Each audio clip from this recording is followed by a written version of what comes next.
Bab 516. Pada saat ini, 7 orang dewasa di Iveco sama sekali tidak menyadari bahwa jaring telah dipasang di atas mereka. Selain 7 orang dewasa, ada 10 anak yang sedang tidur di dalam mobil. Anak-anak ini diberi obat tidur pada dini hari dan belum juga bangun. Duduk di kursi penumpang adalah seorang pemuda tanpa tangan kanan. Pemuda tersebut adalah Liu Zhaochen. Saat ini, Liu Zhaochen tampak bersemangat dan berkata kepada saudaranya yang sedang mengemudi, "Saudaraku, jika kesepakatan ini selesai, akan mendapat untung 1 juta. Petik 2. Kakaknya bertanya dengan heran, apakah anak-anak sekarang begitu mahal?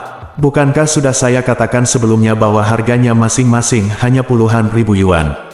Petik 2. Liu Zhaochen berkata, bukankah ada gelombang serangan beberapa waktu lalu? Geng pengemis di provinsi Zhejiang sekarang sangat membutuhkan anak-anak. Jadi harganya naik. Petik 2. Kakaknya tersenyum dan berkata, kalau begitu ayo kita lakukan kali ini.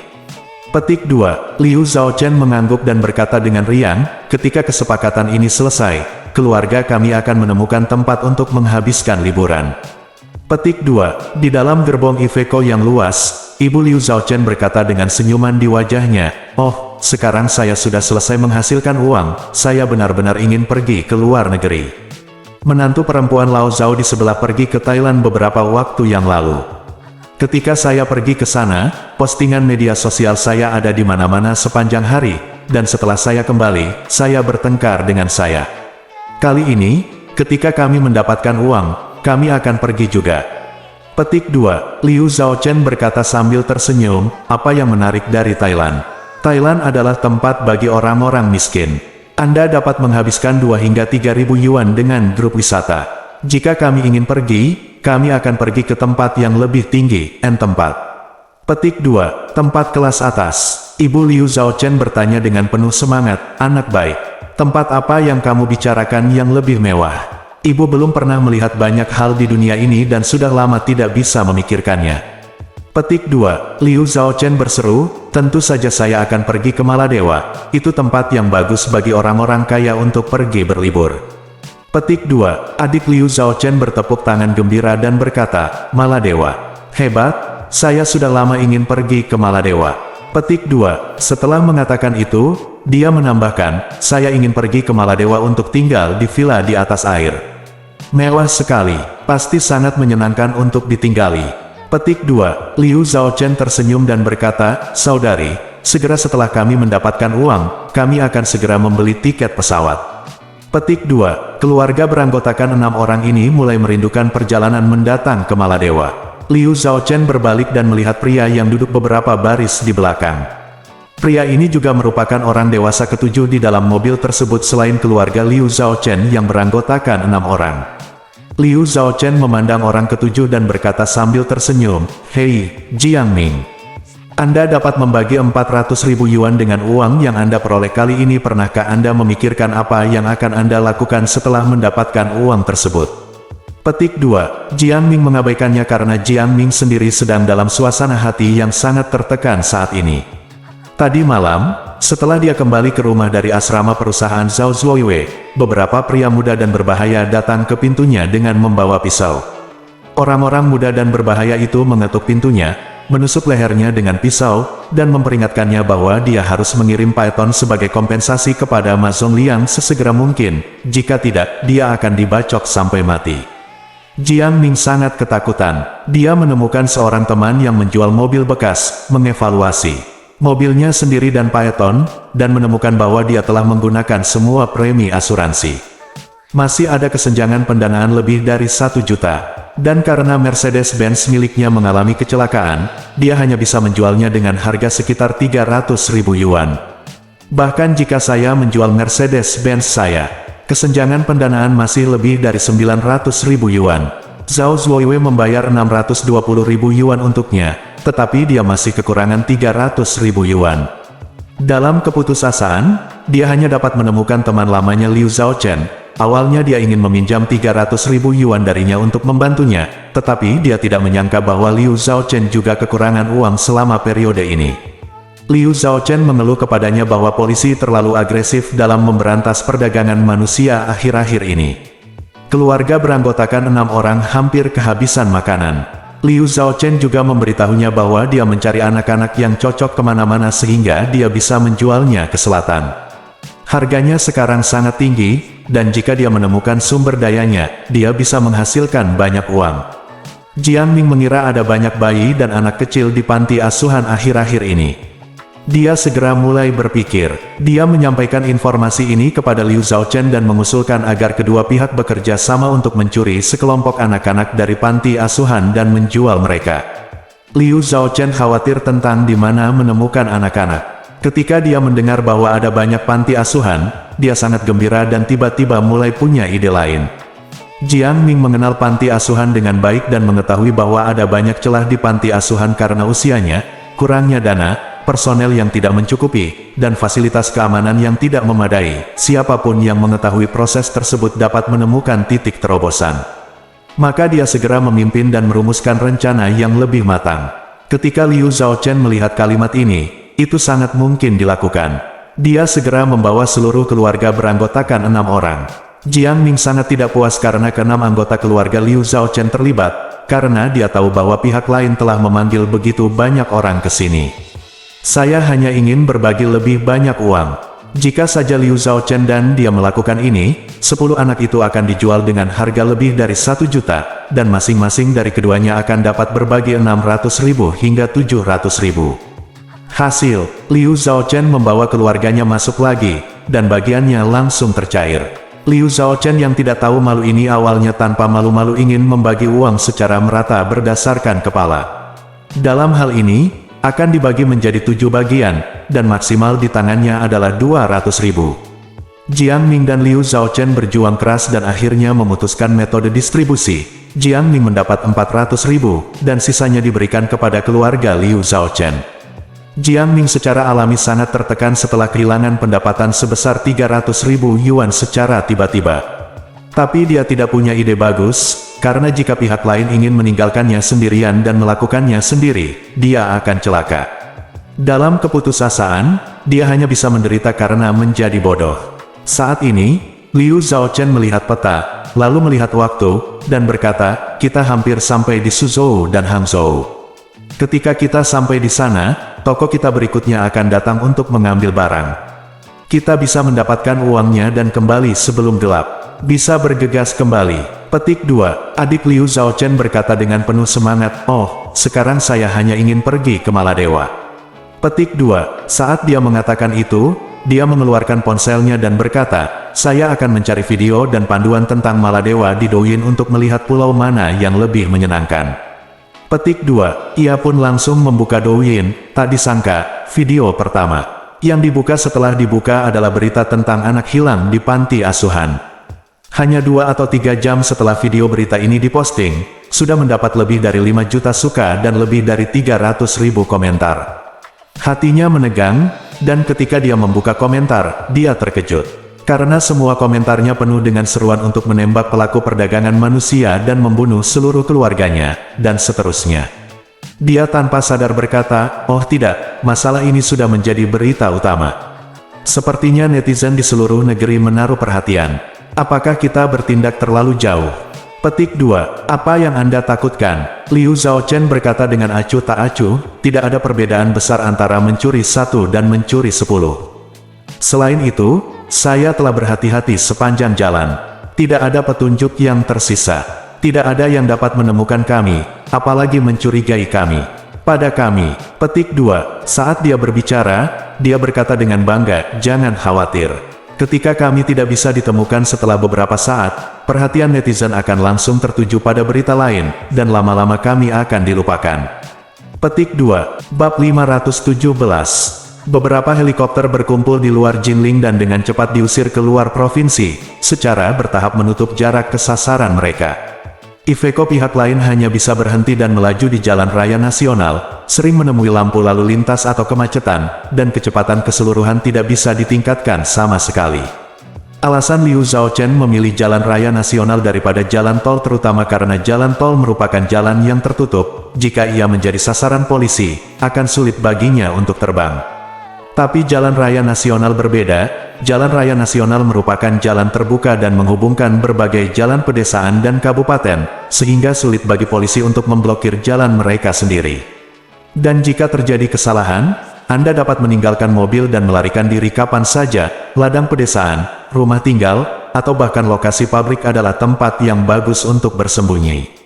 Ini menyisakan cukup peluang untuk dikejar Ye Chen. Helikopter berada di angkasa, tidak perlu berhenti. Tidak ada jalan memutar atau kemacetan, dan helikopter dapat terbang dengan kecepatan lebih dari 200 km per jam. Setelah terbang terus-menerus selama lebih dari 1 jam, lokasi Ye Chen hanya berjarak 100 km dari sasaran. Chen Zekai berkata kepada Ye Chen, "Tuan, kecepatan rata-rata mereka saat ini hanya 1 km per jam. Perlu 30 menit lagi untuk mengejar mereka." Ye Chen mengangguk dan berkata, "Bisakah Anda menghubungi pasukan lokal keluarga Ye dan meminta mereka membantu kami menutup jalan terlebih dahulu? Saya akan memberi mereka jebakan untuk menangkap penyu." Chen Zekai segera melihat posisi real time dan berkata, "Ada jembatan yang melintasi sungai di jalan raya nasional di depan. Setelah mereka lewat, saya meminta orang-orang menutup jembatan untuk mencegah kendaraan lain naik, dan kemudian menunggu mereka untuk menyeberangi sungai dengan cepat. Jika saatnya tiba, pasang ujung yang lain pada tali, agar mereka tidak dapat melarikan diri." Ye Chen berkata dengan puas, "Ini ide yang bagus, lakukan saja apa yang kamu katakan." Tak lama kemudian, 2 konvoi truk bermuatan tanah berangkat dari 2 lokasi pembangunan real estate di kedua sisi sungai. Lokasi konstruksi tempat mereka berada adalah properti milik perusahaan pengembang real estate milik keluarga Ye. Kedua tim ini juga diatur oleh Chen Zekai. Setiap armada terdiri dari lebih dari 20 truk konstruksi yang memuat tanah. Truk apapun, jika terisi penuh, berbobot bertonton. Tangki yang berat hanya seberat ini. Jika mobil seperti ini menyeberang jalan dengan santai, tidak ada mobil lain yang bisa menabraknya. Terlebih lagi, ada lebih dari 20 kendaraan di setiap ujungnya, dan bahkan tank pun tidak akan bisa melewatinya. Saudara laki-laki Liu Zhaochen sedang mengemudi untuk sampai ke jembatan. Liu Zhaochen berkata sambil tersenyum, "Setelah melintasi jembatan lintas sungai ini, kita akan segera mencapai Suzhou dan Hangzhou." "Oke," adik Liu Zhaochen berkata dengan gembira, "setelah kita mendapatkan uang hari ini, kita bisa pergi ke Maladewa besok. Saya baru saja melakukan penelitian dan menemukan bahwa Maladewa memerlukan visa pada saat kedatangan. Tidak perlu mengajukan permohonan visa terlebih dahulu. Kita tinggal membeli tiket dan terbang ke sana besok. Itu saja." Saat mengemudi, saudara laki-laki Liu Zhaochen berkata dengan heran, "Mengapa tiba-tiba ada begitu banyak mobil besar?"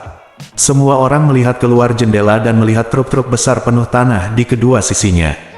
Liu Zhaochen berkata dengan santai, "Ke lokasi konstruksi mana saya harus mengirimkan material? Abaikan dia, ayo cepat lewati dia." Iveco dengan cepat mempercepat dan menyalip tim teknik. Tak lama kemudian, konvoi teknik di belakang mulai menggerakkan beberapa kendaraan besar secara paralel, langsung memblokir jalan di belakang, sehingga tidak memungkinkan kendaraan lain di belakang untuk menyeberang. Saat Iveco sampai di jembatan, konvoi teknik yang berjalan beriringan juga sudah sampai di jembatan. Namun begitu konvoi teknik memasuki jembatan, mereka langsung berhenti dan memblokir seluruh pintu masuk jembatan sehingga tidak memungkinkan kendaraan lain bisa lewat. Pengemudi di belakang berpendapat demikian dan segera keluar dari mobil untuk melihat apa yang terjadi, dengan perasaan sedikit marah. Pada saat ini, seorang pria turun dari konvoi teknik dan berteriak ke belakang dengan pengeras suara, "Kami baru saja menerima pemberitahuan dari atasan kami bahwa jembatan ini telah menjadi jembatan berbahaya dan sewaktu-waktu terancam runtuh. Sekarang kami membutuhkannya untuk meluangkan waktu untuk memperbaikinya. Demi semua orang, demi keselamatan hidup Anda, silakan mengambil jalan memutar. Terima kasih atas kerja sama Anda."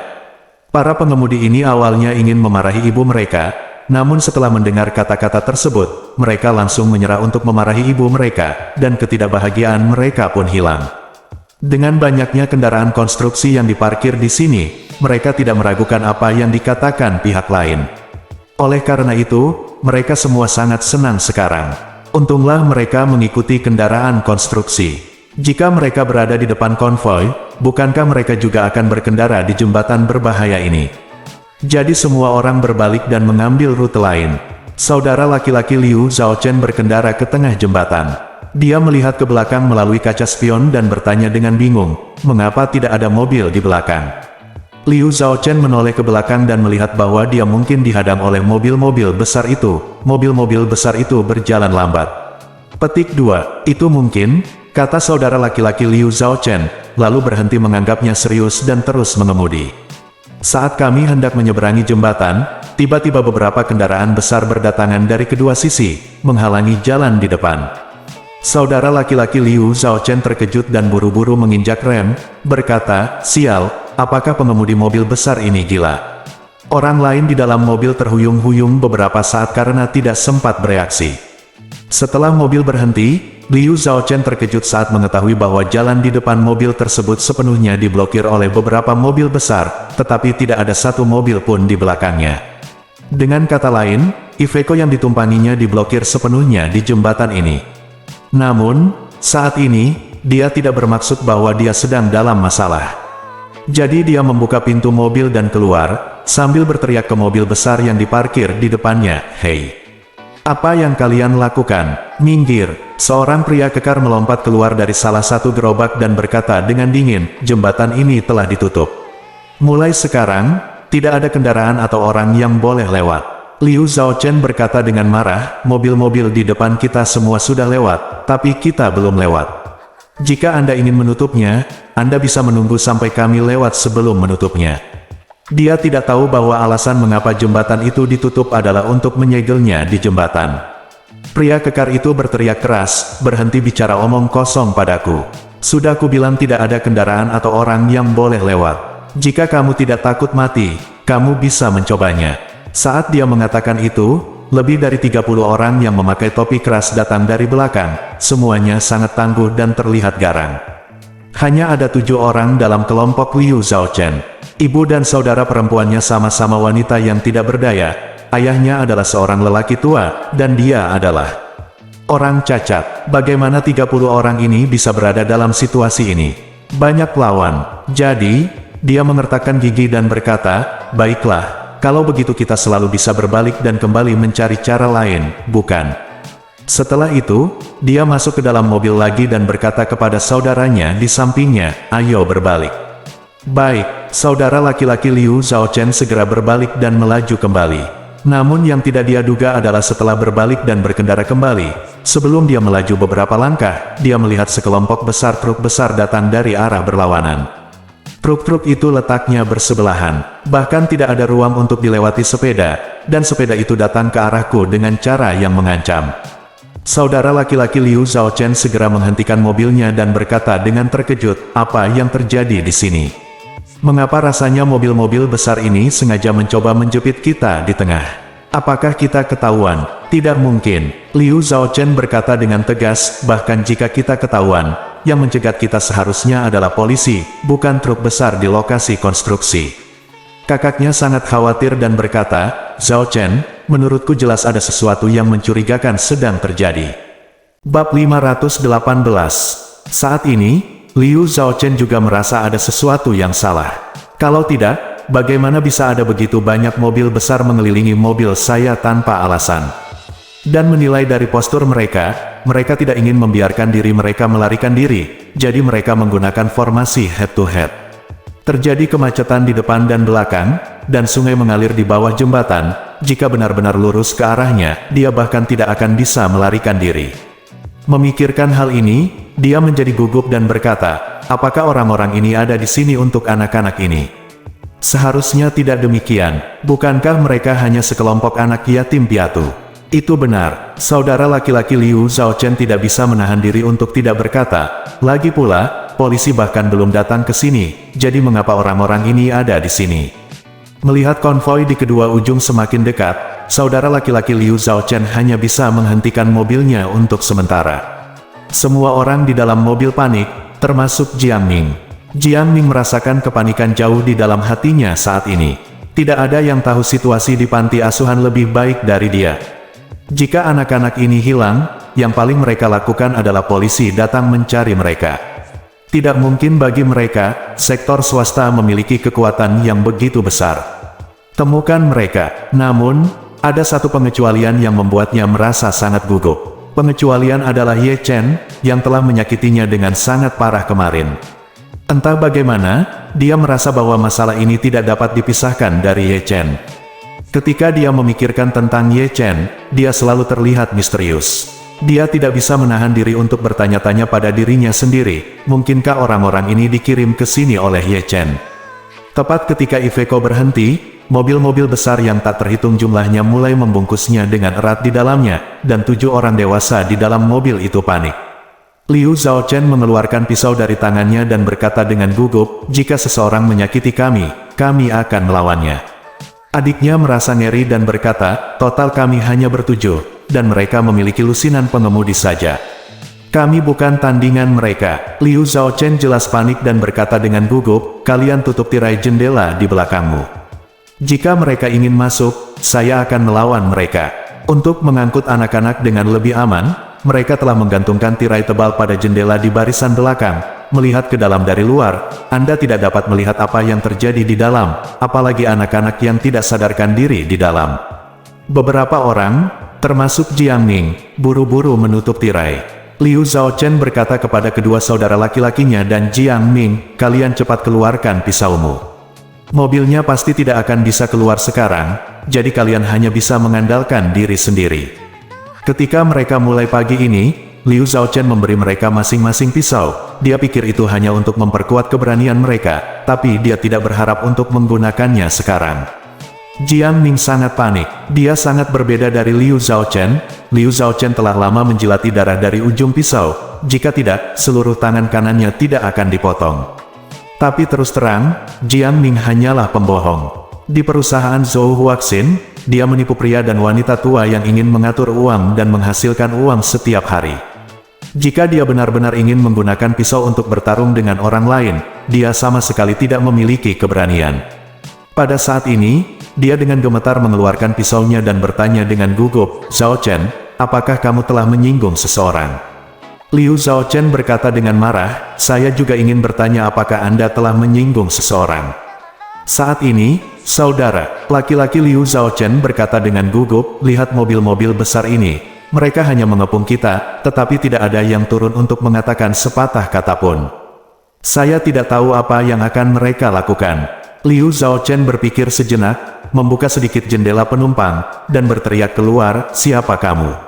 Apa yang kamu lakukan?" Di luar mobil, tidak ada yang menjawab.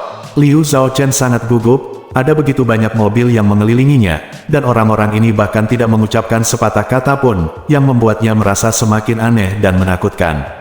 Saat ini, suara deru helikopter tiba-tiba terdengar dari luar. Karena helikopter mengeluarkan terlalu banyak suara dan suaranya terlalu mudah dikenali, orang-orang di dalam mobil menjadi semakin panik.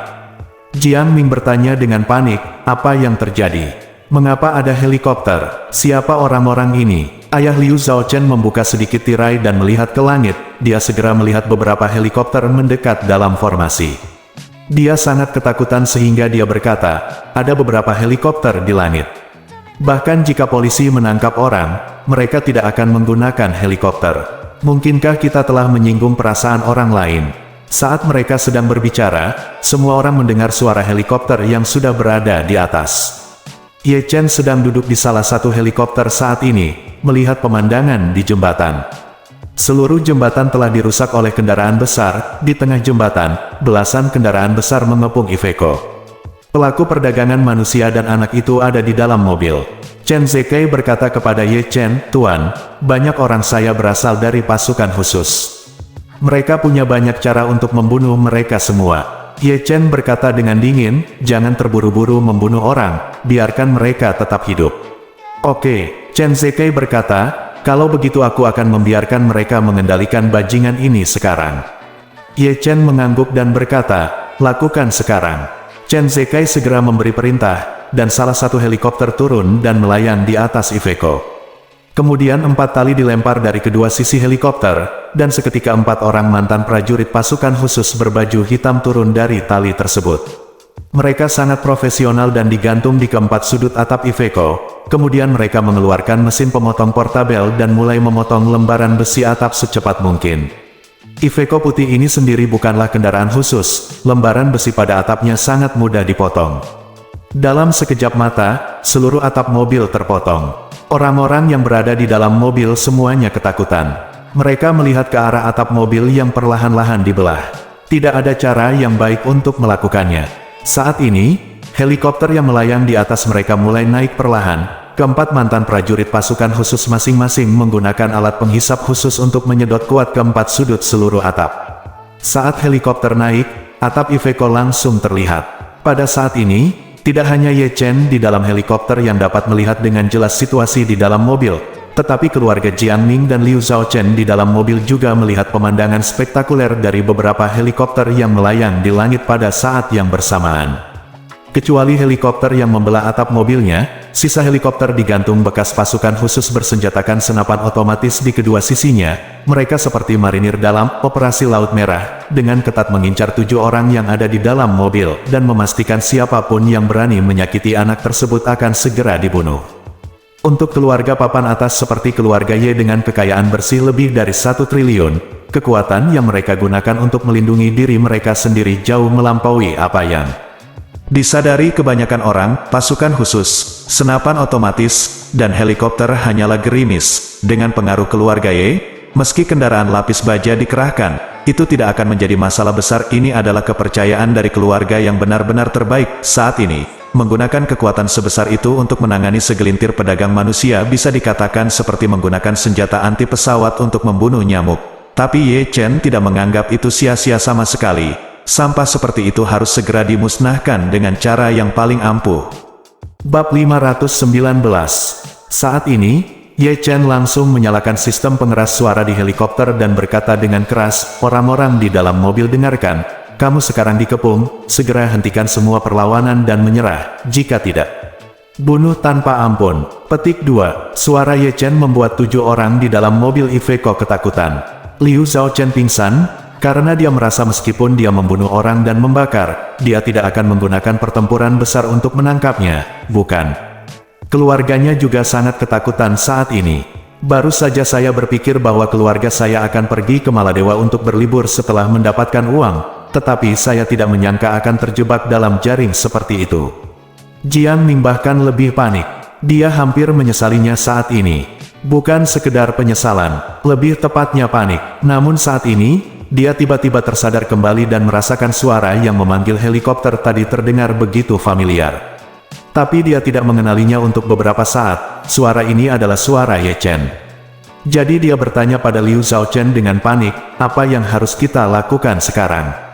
Orang-orang ini semua punya senjata. Bahkan atap mobilnya sudah dipotong.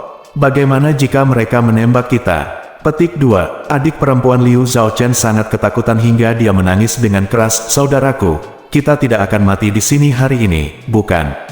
Adikku belum cukup hidup, dia masih muda, dan dia belum menikah." Petik 2. Apa yang kamu teriakkan? Aku juga belum menikah. Liu Zhaochen ketakutan dan bingung. Mendengar adiknya menangis di sampingnya, dia merasa semakin kesal. Ye Chen melihat ke bawah ke 7 orang dari helikopter dan menemukan bahwa mereka tidak melakukan gerakan apapun. Dia tiba-tiba merasa marah dan berkata dengan dingin, "Saya akan memberi Anda waktu 3 detik untuk turun, jika tidak, Anda akan membayar harganya." Petik 2. Begitu dia selesai berbicara, dia segera mulai menghitung waktu.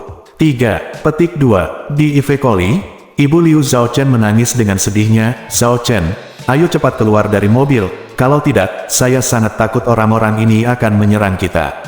Petik 2. Liu Zhaochen ragu-ragu. "Jika Anda tidak keluar dari mobil, Anda mungkin dapat menculik beberapa anak dan mengancam mereka dengan nyawanya untuk melepaskan Anda. Namun jika Anda keluar dari mobil, bukankah itu berarti Anda berada di bawah kekuasaan orang lain?" 2. Petik 2. Adik Liu Zhaochen berkata dengan panik, "Zhaochen, tolong katakan sesuatu secepatnya." Petik 2. 1. Petik 2. Setelah Ye Chen menghitung 3 kali dan melihat bahwa tidak satu pun dari 7 orang itu yang bergerak, dia segera berkata kepada Chen Zekai, "Beritahu penembak jitu untuk membunuh pengemudi." Petik 2. Baik, Tuan Muda. Petik 2. Chen Zekai segera menggunakan intercom dan memberi perintah dengan suara dingin. Penembak jitu segera mencari kesempatan yang cocok untuk membunuh pengemudinya terlebih dahulu. Cobalah untuk membunuh dengan satu tembakan. Petik 2. Sistem interkom segera menerima balasan dari penembak jitu. Garis pandang penembak jitu nomor 1 terhalang. Petik 2. Penglihatan sniper nomor 2 terhalang. Petik 2. Penembak jitu nomor 3 memiliki pandangan yang tidak terhalang dan telah mengunci target. Kemungkinan membunuh adalah 80%. Petik 2. Penembak jitu nomor 4 memiliki pandangan yang tidak terhalang dan telah mengunci target. Kemungkinan membunuh adalah 95%. Petik 2. Chen Zekai segera memberi perintah, penembak jitu nomor 4 mendengarkan perintah saya dan menembak. Petik 2. Saat itu, mantan prajurit pasukan khusus yang tergantung di luar pintu helikopter sebelah kanan langsung menarik pelatuknya. Bang! Senapan penembak jitu meledak dengan lidah api, dan kemudian peluru keluar dari senapan dengan kecepatan tinggi. Saat berikutnya, saudara Liu Zhaochen, yang duduk di kursi pengemudi Iveco dan sangat gugup hingga tidak tahu harus berbuat apa, tiba-tiba tertembak di kepala. Tidak ada yang menyangka bahwa orang yang utuh dalam 1 detik akan mengeluarkan kabut berdarah dari kepalanya pada detik berikutnya. Anggota keluarga Liu Zhaochen sangat ketakutan hingga mereka pingsan dan menjerit. Mereka benar-benar tidak menduganya. Orang yang berteriak sebenarnya memberi perintah untuk menembak 3 detik kemudian. Yang meninggal adalah anak tertua dari keluarga Liu. Orang tua Liu Zhaochen sangat menyayangi anak sulung ini. Mereka melihat anak sulung mereka terbunuh dalam sekejap. Mereka berdua menangis seperti orang gila.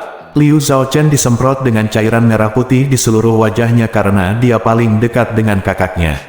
Dia sudah ketakutan setengah mati. Saat ia menjalankan bisnis ini, ia tidak pernah menyangka bahwa bisnis ini akan berakibat fatal. Saat ini, Ye Chen berkata dengan dingin melalui sistem pengeras suara, saya beri waktu 3 detik lagi. Jika Anda tidak keluar dari mobil dan menyerah, maka saya akan membiarkan penembak jitu membunuh orang kedua secara acak. Petik 2. Begitu kata-kata ini keluar, mereka berenam kehilangan keberanian untuk melawan dan bergegas keluar dari mobil. 6 orang yang turun dari mobil mengangkat tangan ke atas kepala, dan wajah semua orang dipenuhi ketakutan yang paling dalam. Ini adalah pertama kalinya mereka menyaksikan kematian yang berdarah dan langsung. Hati semua orang gemetar, bahkan Ibu Liu Zhaochen, saudara perempuan, dan Jiang Ning sangat ketakutan hingga mereka kencing di celana. Ye Chen terus berteriak, kalian berenam, berlututlah di belakang mobil dan pegang kepalamu dengan tangan. Siapapun yang berani melakukan gerakan lain akan dibunuh di tempat. Petik 2. Keenam orang ini tidak berani membangkang. Mereka bergegas ke belakang mobil dan berlutut dengan kepala di tangan. Saat ini, mobil besar di belakang perlahan mundur puluhan meter, meninggalkan ruang terbuka yang sangat luas. Setelah itu, helikopter yang ditumpangi Ye Chen mulai mendarat perlahan di lahan terbuka ini. Mantan prajurit pasukan khusus di helikopter lain bergerak lebih cepat. Mereka dengan cepat menurunkan diri ke jembatan dengan melakukan rappelling. Puluhan eks-pasukan khusus bersenjatakan peluru tajam sudah mengepung 6 orang tersebut. Semua senjata diarahkan ke mereka. Beberapa mantan prajurit pasukan khusus sudah memasuki Iveco dan segera memeriksa kesehatan 10 anak di dalam mobil tersebut. Kemudian, dia melaporkan melalui sistem interkom, Tuan Muda. Ke-10 anak tersebut berada dalam keadaan koma, namun saya memeriksa indikator fisik dan tanda-tanda vital mereka dan menemukan bahwa tidak ada satupun dari mereka yang berada dalam bahaya nyawa, jangan khawatir. Petik 2. Ye Chen segera merasa lega. Karena anak-anak baik-baik saja, tugas yang tersisa adalah bagaimana menangani para pedagang manusia ini. Dia tidak hanya ingin para pedagang manusia ini membayar dengan nyawa mereka, dia juga ingin mencari pembeli hilir dan membunuh mereka juga. Saat ini, helikopter yang ditumpangi Ye Chen perlahan berhenti di jembatan. Ye Chen mendorong pintu kabin, mengambil satu langkah dan melompat keluar. 6 orang, termasuk Jiang Ming, sedang berlutut di tanah saat ini, memandang Ye Chen yang turun dari helikopter dengan ngeri. Namun jarak saat ini masih cukup jauh, dan Jiang Ming tidak mengenali Ye Chen. Ye Chen juga tidak mengenali Jiang Ming, dia mengira ini adalah keluarga Liu Zhaochen. Tetapi ketika dia mendekat, dia melihat Jiang Ming, salah satu dari 6 orang, dengan wajah ketakutan. Ye Chen tiba-tiba merasa sangat marah. Dia benar-benar tidak menyangka Jiang Ming akan terlibat. Betapapun kerennya anak ini, dia tetaplah salah satu anak yatim piatu yang keluar dari panti asuhan. Ye Chen tidak pernah menyangka bahwa Jiang Ming, yang tumbuh di panti asuhan, akan berkolusi dengan orang lain dan mencuri uang dari panti asuhan. 10 anak lahir. Jiang Ming juga melihat dengan jelas pria itu berjalan mendekat saat ini, ketika dia menyadari bahwa orang yang berjalan ke arahnya adalah Ye Chen. Seluruh pandangan dunianya langsung terbalik. Bagaimana mungkin Ye Chen? Bab 520. Jiang Ming merasa bahwa dia tidak akan terlalu terkejut jika ada orang di dunia ini yang turun dari helikopter ini. Tetapi hanya Ye Chen yang turun dari helikopter ini, yang tidak dapat dia terima bagaimanapun caranya. Namun, pria di depannya itu tinggi dan tampan. Pria berwajah dingin lainnya memang anak yatim piatu yang tumbuh bersamanya di panti asuhan, Ye Chen. Dia tidak bisa membayangkan betapa berbudi luhur dan cakapnya Ye Chen. Dia mampu mengerahkan kekuatan yang begitu kuat untuk mengejar dirinya sendiri. Belum lagi yang lainnya, hanya helikopter-helikopter ini dan puluhan orang yang berpenampilan seperti pasukan khusus. Seorang ahli yang dipersenjatai dengan peluru tajam jelas bukan kekuatan yang bisa dimiliki oleh orang biasa. Bahkan orang terkaya di Jinling pun tidak mampu. Jauh di lubuk hatinya, mau tak mau aku bertanya pada diriku sendiri, siapakah Ye Chen ini? Bukankah dia yatim piatu? Dia masih menantu dari rumah ke rumah. Mengapa kekuatan sekuat itu bisa dimobilisasi? Saat ini, Ye Chen sudah melangkah di depan 6 orang ini. Namun, dia tidak melihatnya, sebaliknya, dia menatap Jiang Ming dengan mata dingin dan bertanya dengan suara dingin, Jiang Ming. Kamu sangat berani. Petik 2. Jiang Ming sangat ketakutan hingga seluruh tubuhnya gemetar hebat, dan dia buru-buru memohon, Ye Chen. Ini salah paham, Ye Chen. Petik 2. Salah paham. Ye Chen berkata dengan marah, Anda bekerja sama dengan pedagang manusia untuk menculik 10 anak yatim piatu dari panti asuhan, dan kemudian mengatakan kepada saya bahwa itu adalah kesalahpahaman. Petik 2. Jiang Ming tiba-tiba menangis kesakitan, dan berkata dengan ingus dan air mata, Ye Chen, aku tidak punya pilihan selain melakukannya. Agar tidak kalah taruhan denganmu, aku tidak sengaja menabrak python orang lain. Jika aku tidak kalah membayar kompensasi, jika orang lain membeli mobil baru, mereka akan membunuh saya juga tidak berdaya, Ye Chen. Petik 2. Ye Chen melangkah maju dan menendang dadanya, menjatuhkannya jauh. Dia berteriak dengan tegas, kamu sendiri adalah seorang yatim piatu. Kamu tahu penderitaan seperti apa yang harus dialami anak yatim piatu sejak mereka masih kecil. Kamu dibesarkan di panti asuhan. Tidak apa-apa jika kamu tidak melakukan apapun untuk panti asuhan. Kamu benar-benar mencuri anak-anak panti asuhan demi uang. Kamu bersalah. Sialan. Petik 2. Jiang Ming sangat kesakitan, tetapi dia masih berjuang untuk bangun dan menangis. Ye Chen, saya salah. Saya minta maaf. Saya seharusnya tidak dibutakan oleh lemak babi untuk sesaat. Mohon terima fakta ini bahwa kita tumbuh bersama. Luangkan aku kali ini. Petik 2. Menyelamatkanmu. Ye Chen mendengus dingin dan berkata, kamu melakukan hal yang tidak bermoral. Bagaimana kamu bisa memiliki kepercayaan diri untuk membiarkan aku mengampuni kamu? Petik 2. Jiang Ming buru-buru menunjuk ke Iveco. Berkata, Anda dapat melihat bahwa saudara-saudari itu tidak terluka sama sekali, dan mereka semua telah meminum obat tidur. Sekarang ambil kembali. Mereka tidak tahu apa yang terjadi sementara itu. Selama Anda mengampuni saya kali ini, saya akan bekerja di panti asuhan sepanjang hidup saya, dan saya bersedia menghabiskan seluruh hidup saya untuk membayar dosa-dosa saya. Petik 2. Ye Chen berkata dengan dingin, simpan kekuatanmu. Jiang Ming, di antara 7 orang hari ini, kamu paling pantas mati. Petik 2. Ketika Liu Zhaochen mendengar ini, dia buru-buru meratap, saudaraku, kamu benar, masalah ini direncanakan oleh organisasi bernama Jiang ini, dan kita semua dimanfaatkan olehnya. Tolong ampuni kami. Petik 2. Ye Chen melihat lengan kanannya yang terangkat. Dari patah tulang di pergelangan tangan, kami tahu bahwa orang ini adalah Liu Zhaochen yang terkenal kejam. Jadi, dia terkekeh. Pertanyaan, apakah Anda Liu Zhaochen? Petik 2. Ketika Liu Zhaochen mendengar ini, dia sangat ketakutan hingga seluruh tubuhnya gemetar. Bagaimana dia tahu namanya? Melihat wajahnya yang ketakutan, Ye Chen tersenyum main-main dan berkata dengan dingin, Liu Zhaochen, kamu bisa melakukannya. Kudengar kamu melakukan beberapa hal licik di masa lalu. Terlebih lagi, sebuah keluarga beranggotakan 6 orang mencuri bersama-sama. Saya tidak menyangka salah satu tangan Anda dipotong, tetapi ingatan Anda masih belum panjang. Saya mendengar bahwa Anda menjual kembali anak-anak sebelumnya, tetapi saya tidak menyangka Anda akan berani mencurinya secara langsung kali ini. Petik 2. Ketika Liu Zhaochen mendengar ini, dia tahu bahwa pihak lain telah mengetahui semua detail tentang dirinya.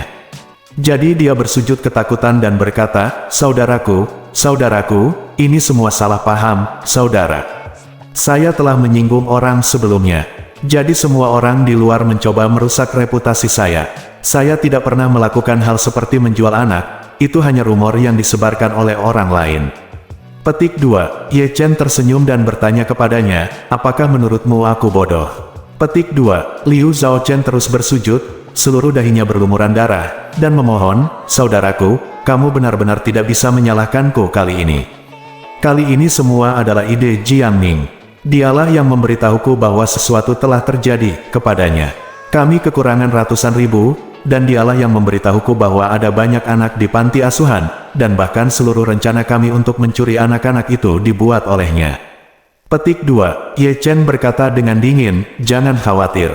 Saya akan menyelesaikan rekening Anda masing-masing dengan Anda sedikit demi sedikit. Petik 2. Mengatakan itu, Ye Chen bertanya, aku bertanya padamu, kepada siapa Anda akan menjual anak-anak ini? Petik 2. Liu Zhaochen berani menyembunyikan apapun saat ini, dan buru-buru berkata, saudaraku, anak-anak ini akan dijual ke geng pengemis Suhang. Petik 2. Ye Chen bertanya lagi, siapa penghubung Anda? Petik 2. Liu Zhaochen berseru, itu adalah tetua dari klan pengemis. Petik 2. Ye Chen mengerutkan kening dan berkata, masih ada tetua di klan pengemis. Petik 2. Liu Zhaochen mengangguk berulang kali.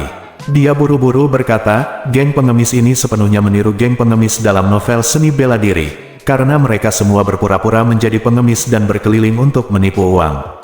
Jadi saya langsung pakai nama geng pengemis. Pemimpin terbesar dari geng pengemis adalah ketua gengnya.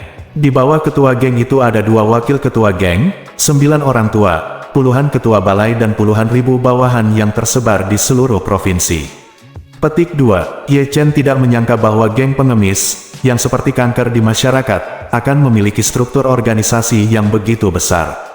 Ada puluhan ribu pengemis di satu provinsi saja. Liu Zhaochen ingin melakukan pelayanan yang berjasa di depan Ye Chen dan mendapatkan keringanan hukuman, jadi dia mencurahkan semua informasi yang dia tahu. Saudaraku, 9 tetua klan pengemis semuanya adalah multi-jutawan. Orang-orang ini sudah lama berhenti ikut mengemis secara langsung. Mereka tinggal di villa mewah, mengendarai mobil mewah, dan bahkan memiliki kantor.